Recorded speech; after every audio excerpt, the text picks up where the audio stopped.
Okay, amma immoo waan fuulduraa haasofnee jirra. Waan ammaatis haasofne waan darbeeyoo akkamitti haasa'uu dandeenya? Inni hoo seeraa akkam qabaataa kan jedhu ilaalla jechuudha. Waan dabre yeroo haasofnu tokko aayii fiddee waa'ee waan dabre kan waan keenyaatiin wal qabatu yeroo ibsannu jechuu kan amma keessa jiru. Waa'ee namaa hanga ammaa ibsuun eegalle waa'ee isaanii, waa'ee ishii, waa'ee isaa kan jedhu hi ishii fi kanaan wal qabsiisnee tokkollee hin ilaalle hanga ammaa kan ilaalaa jirru waa'ee keenyaa jecha aayii jettuuf fayyadamne ana kan jedhutti fayyadamne waan dabre akkami haasofnaa kan jedhu ilaallaa jechuudha. Sababni isaatis waan ammaa haasofne waa'ee keenyaatiin wal qabsiisne waan fuulduraa haasofne amma immoo waan darbe akkamitti haasofna kan jedhu ilaaluuf deemna. Sun immoo salphaadha. Aayii fi wazii walitti fiduudha jechuu jalqaba. Sanbooda asirratti verbii fiduudha ammaas akkuma isa kan reefu. Okay, eegaluu keenya dura akkuma reefu jechoota muraasa verbii haa barru. Sanbooda finnee verboota laaluuf deemnu kana asirratti galchuu qofaa jechuu. Sanbooda hima if danda'e irraa ijaaruudhaan dubbachuu dandeenya jechuu. Amma gara jechoota sanii haa dabarru. Okay. Jechi inni jalqaba poor. Poor jechuun hiyyeessa yookiin miskiina nama homaa hin qabne jechuudha. Kan biraa farmer jechuun qotee bulaa jechuudha.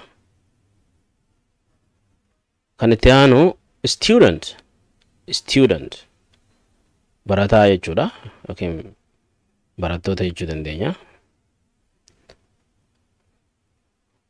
Kan itti aanu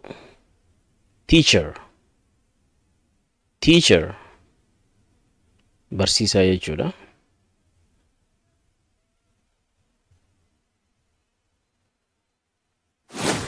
Okay, amma gara hima irraa ijaaruu haa deebinu. Akkuma reefu jenne I was jenne eegalla waan dabre yeroo haasofnu. Inni jalqabaa I fi wazii walitti finne jecha yookiin verbii poor jettu asirra fiduudha jechuudha. I was poor jechuun waan dabreedha. Yeroo dabre miskiina ture yookiin hiyyeessa ture. Amma garuu hiyyeessaa miti jechuun nu agarsiisaa jechuudha. Afaan Oromootiin isa cinaa jiru kana ilaaluu dandeessan jechuudha. I was miti. I was poor. Hiikaan isaa hiyyeessaan ture jechuudha. Kan biraa I was farmer. Qotee bulaan ture jechuudha. I was farmer. Qotee bulaan ture namni jedhe tokko yeroo ammaa qotee bulaa miti waan biraa dalagaa jira jechuudha. Hiikaan isaa maali? Qotee bulaan turedha. Kan biraa I was student. Barataan ture jedha asirratti. Barataan ture. I was student. Dafnee akkami jenna? I was student. Barataan ture. Amma garuu barataa miti jechuu namni kun. Kan biraa I was teacher jetta. An barsiisaan ture. Amma garuu barsiisaa miti jechuu waan dabre waan ta'eef. So waan dabre yeroo haasoo barbaaddan akkuma asirraa agartan kana I fi wazii walitti fiduudhaan verbii kafeetan waan feetan yeroo haasoo barbaaddan asirratti dabaluu qofa isin gaafata jechuudha.